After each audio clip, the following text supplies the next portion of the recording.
Peoples Day started in 1992 because it was the 500 years celebration of Christopher Columbus' discovery of the Americas.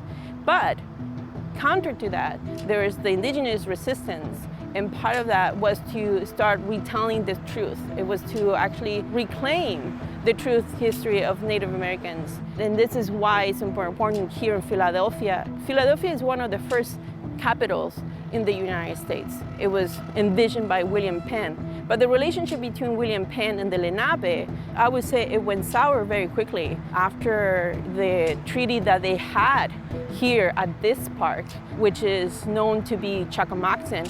And this is where one of the Lenape leaders, which is Tanneman, offered a treaty of peace. Now, there's a lot of conflicting information regarding whether it was for the property or it was a symbolic action.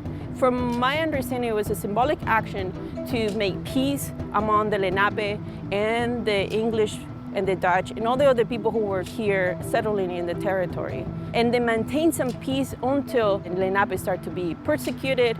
It's part of the history of genocide, ethnocide, and ecocide because it changed the entire landscape of the region. So where do we want to go with this project and this annual event?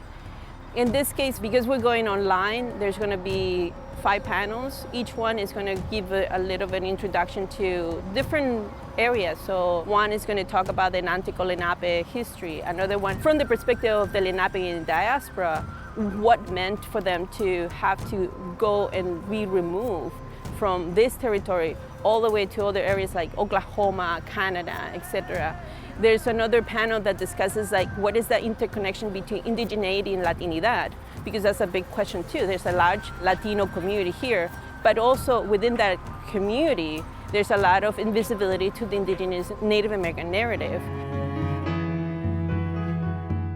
Overall, what we want people to take away from this experience that we're offering is definitely to recognize who Native Americans are. Understand also the diversity that we come from, different languages, different experiences, and also is how history is taught in schools.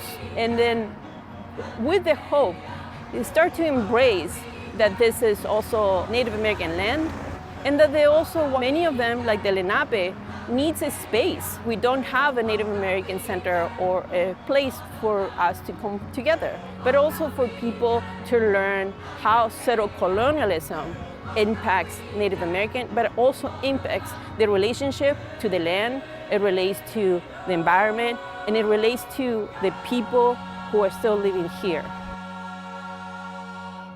I'm Shirley. And I'm Regina Mitchell. For more videos like this, subscribe to WHYY.